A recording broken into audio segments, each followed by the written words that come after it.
work. And today's topic is the courage and humility to learn.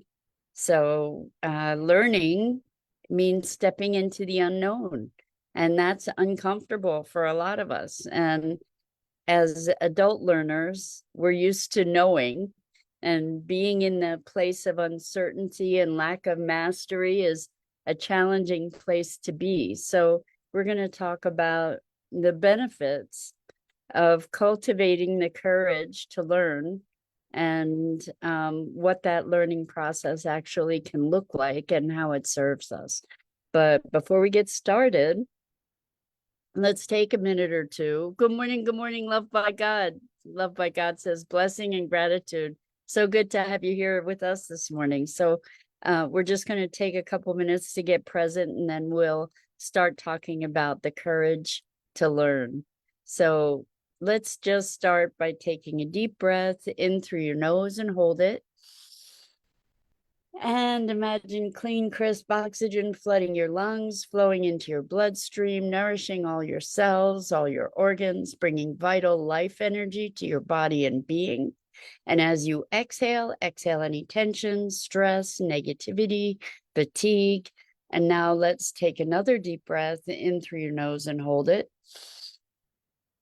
This time, imagine brilliant, bright light, lighting you up from the inside out, illuminating, electrifying, and energizing all your cells, your molecules, your electrons, creating a brilliant beam of light and energy from your heart out into the world. And as you exhale, exhale any remaining tension, stress, negativity, fatigue. And now let's press our palms together, vigorously rub your hands together to feel the friction, the temperature, the pressure, the motion, the tickling and tingling when you stop, and allow all those sensations to bring you present right here, right now, into this remarkable physical form that enables us to experience life. Welcome, welcome, welcome, and good morning, Roslyn. So good to have you joining us this morning, and everybody else who's with us. So let's talk about learning. I had an Adobe software training center for 18 years. Then I taught a lot of adult learners, mostly adult learners. And adult learners are a category of their own because we have fragile egos, right? We're used to knowing.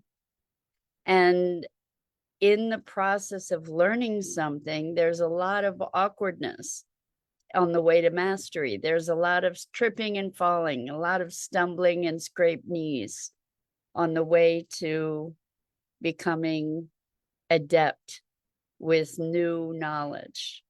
And there's a certain courage that it takes to be willing to embrace the unknown and try to dance with it, right? That it takes courage and it takes humility to get over ourselves, to be willing to fail our way forward. So I want to talk first about sort of the 4 stages of learning. I know I've spoken about this recently, but I think it's an important thing to recognize and to be looking at where the discomfort arises. And one of the reasons that I'm talking about this is because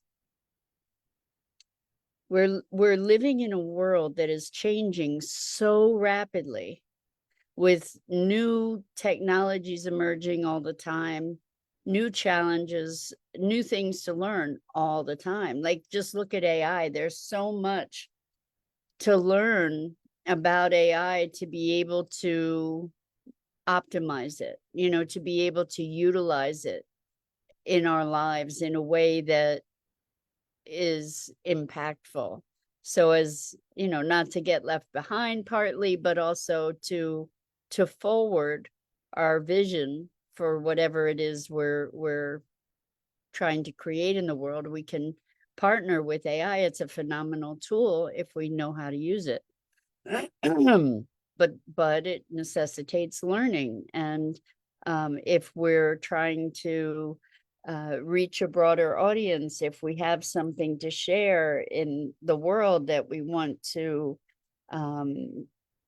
get across, there's learning that's involved in that. You know, for example, one of the things I am looking to do is set up a couple different communities, one for sustainability now, like an online community.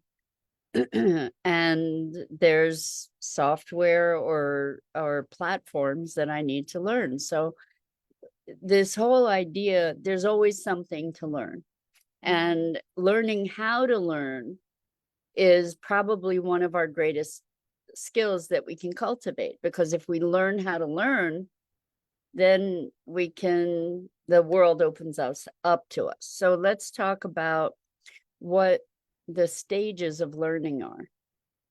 And one way to look at it is that there are 4 stages. Okay, so the first stage is you don't know what you don't know, right? Like with AI, I have no clue what it's about. And so I don't know the details of what's even available.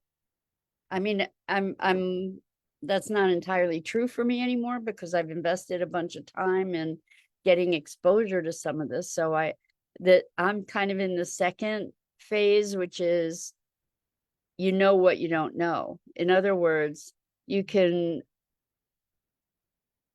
recognize that there's this world of information that you don't know.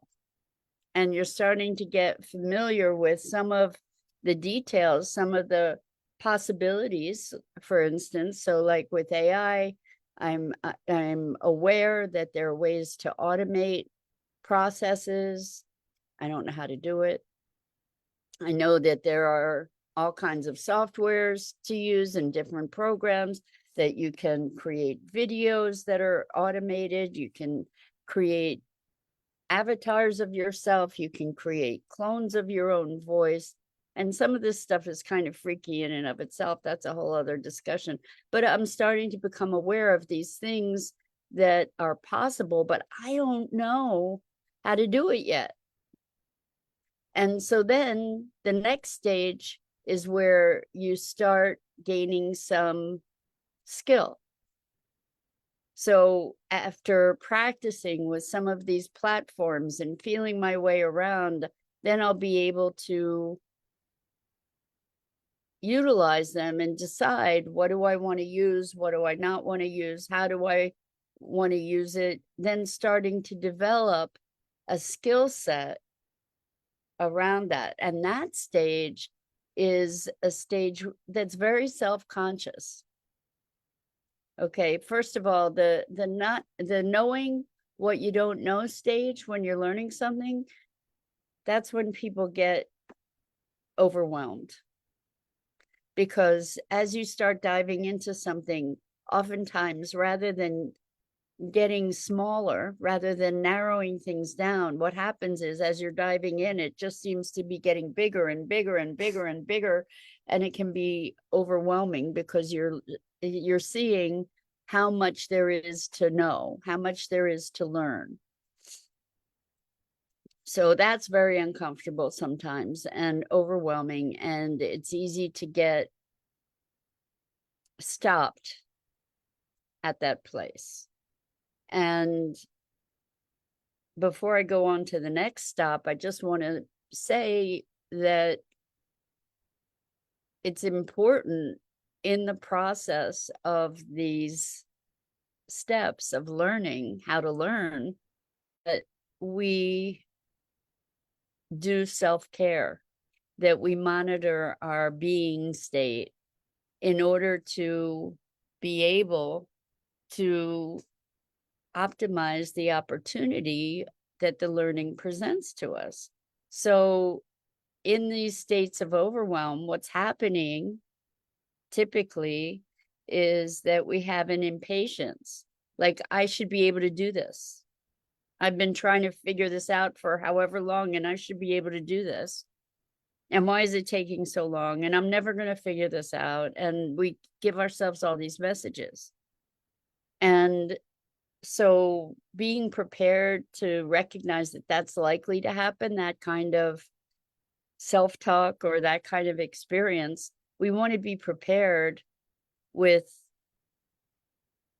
a way to mitigate that, to say, you know what, this takes time. It's a generative process. Let's relax the expectations. Let's allow ourselves the time that we need to actually absorb this and to practice it and to understand it, and that we can see it as self-care. We're nurturing our brain, we're nurturing our being, we're giving ourselves an opportunity to actually be building new neural networks in our brains. That's what happens when we learn. So we're creating greater brain health. And the frustration is because we put an expectation, or we just feel like, I've tried this 16 different ways and it's still not working. I don't know what's wrong. And there's frustration. Sometimes we need mentorship. Sometimes we need help in the course of learning. The thing that we get to cultivate to become good learners is curiosity and patience and humility, willingness to reach out for help. So not necessarily traits that we cultivate all the time. So that's the knowing what we don't know stage. And then we're moving into the knowing what we know, meaning I know what to do, but it's not yet integrated. I don't really have mastery of it. It's kind of like, let me try and remember what are the steps to do this, or let me practice that movement, right? We're creating new neural pathways. We're creating new patterns, and it takes time and it takes practice. And again, as adults, we're kind of used to being able to do what we are able to do. And we don't typically have to think about how to walk when we're walking. And therefore,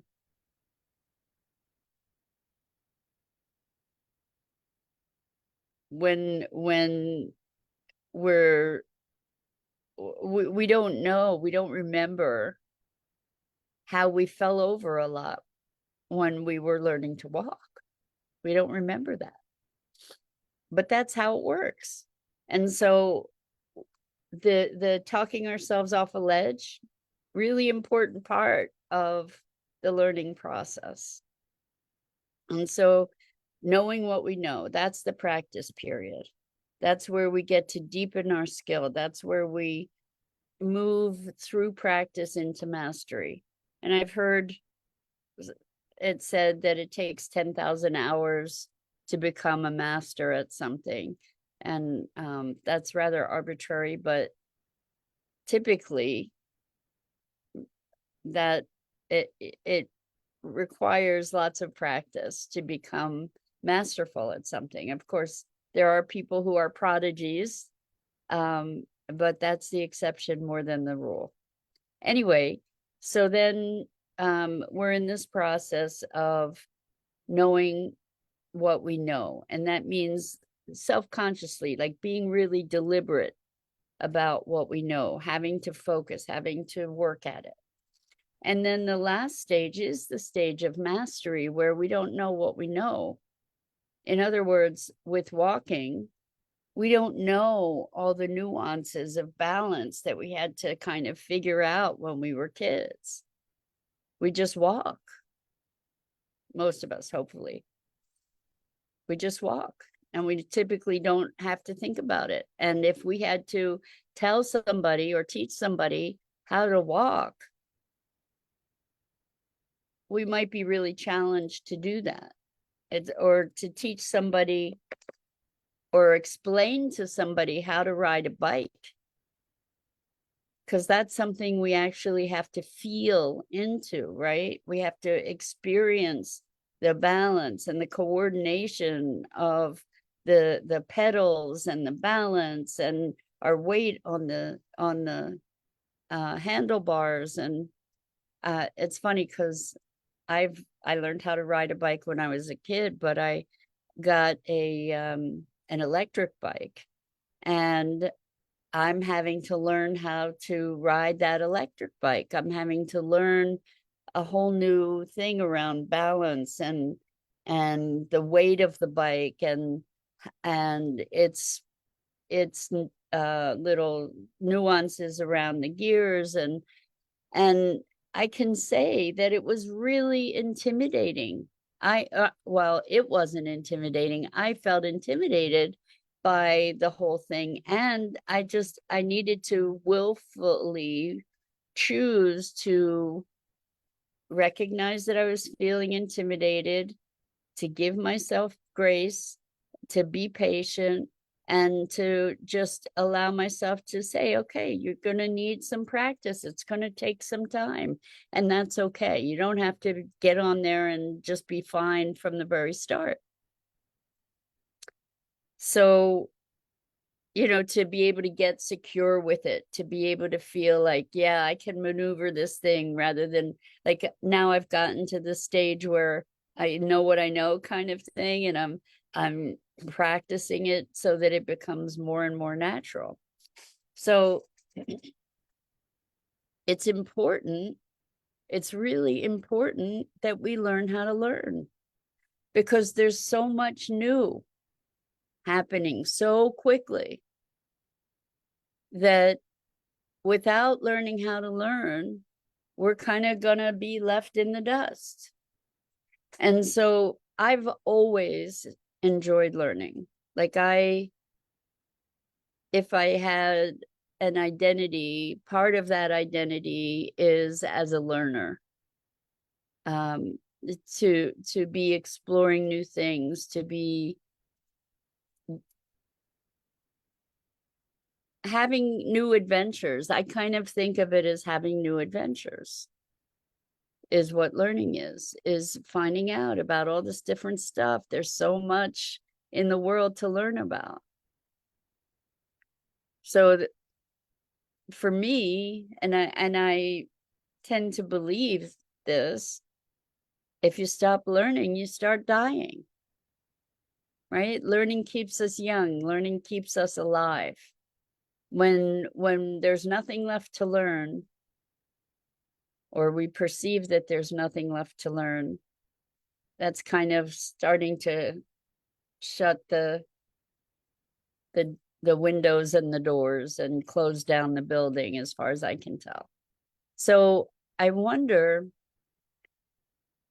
what it would be if we were to cultivate this idea of ourselves as learners. Like we're to be open to what's new information that can forward us, that can support us, that can nurture us. Where can we cultivate curiosity? I believe that I don't have valid data to provide around this, but I believe that one of the things that is recommended for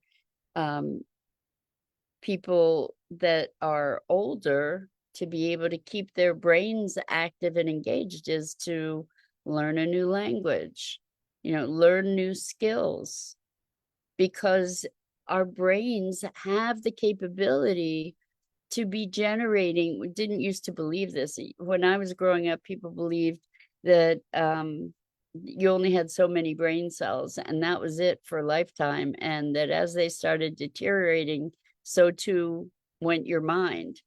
But more current science has shown that we're capable of generating new neural pathways. And people who have had brain injuries have, in many cases, generated new pathways to be able to accomplish similar brain functions that that had been disabled by the injury. So we have this remarkable capacity, and learning is healthy. Learning is healthy because it's keeping us vital and alive. It's connecting us also to the greater world. And I wonder that a lot of people have a stigma around learning because of traumatic experiences in school.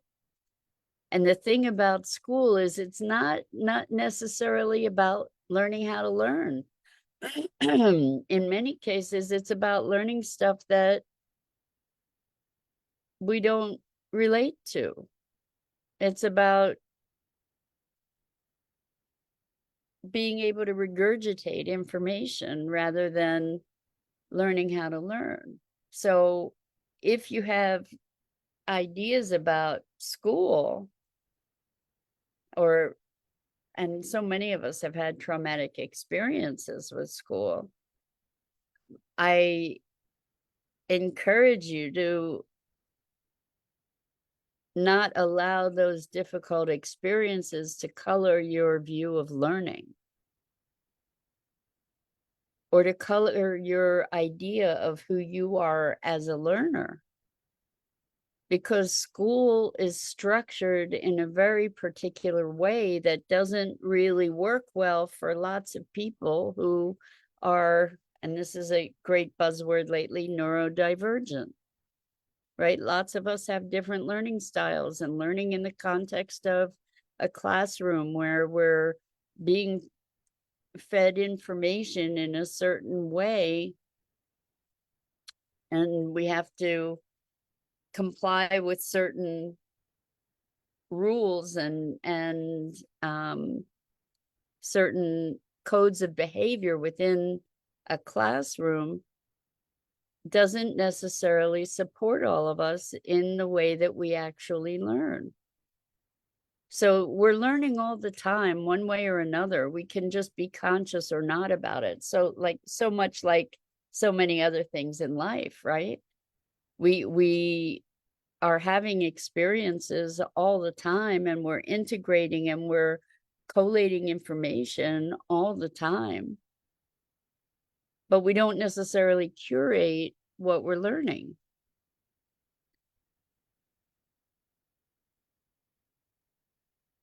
And so I think we want to, maybe, I'm just making a suggestion, look at learning as an activity, like as something that is nurturing, like learning if you enjoy cooking, learning about, well, what's happening when you're cooking. Cooking has been a wonderful arena for me to explore learning, because I've tried all different diets due to my health. I guess that's pushed me into different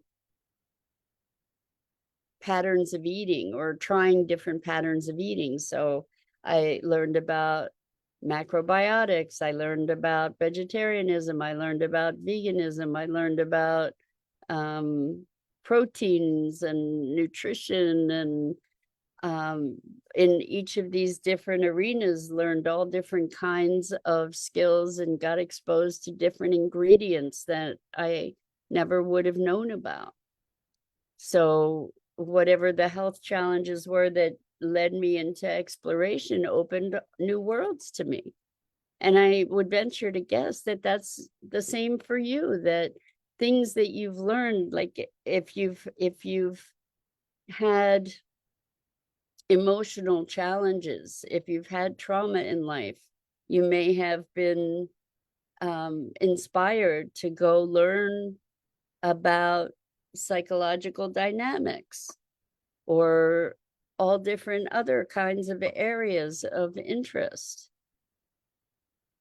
And so we have these things that we're curious about, actively engaging in exploring those things and expanding our understanding actually nurtures us. We can get caught in dogma. That's a thing. And maybe we get to live more in the hypothetical than the absolute, just for our own well-being, because the absolute can tend to get rigid, and rigidity takes a toll. Being right can take a toll. So it's not like learning the way, it's more like learning to expand ourselves and our awareness, and to be able to be in the joy of learning, and to be gentle with ourselves in the process, to coax ourselves into that learning. When we're kids, we learn because we're curious, because it's a whole new world. And we learn so that we can learn how to navigate things, right? And so cultivating the curiosity, that's like main themes that we talk about over and over and over, are presence, curiosity, and compassion, right? And sovereignty, like that we create our reality in so many ways. And one of the ways we do that is by learning. We can cultivate skills to be able to better flow in life. So that's the invitation, is let's learn together. Let's enjoy. Let's live with the eyes of a child.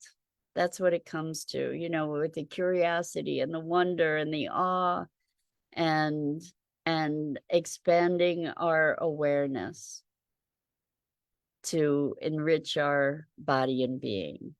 So Rosalind says, constantly learning with Mira. So sweet, Rosalind. Thank you, thank you, thank you. And that's it for today. I'm Mira Rubin. This is the Core Connection, and I go live here each weekday morning at 9 a.m. Eastern on the Enlightened World Network Facebook page and YouTube channel. And it is always, always, always a privilege and a pleasure to spend these morning musings together on what it is to be human. So until next time, so much love to you.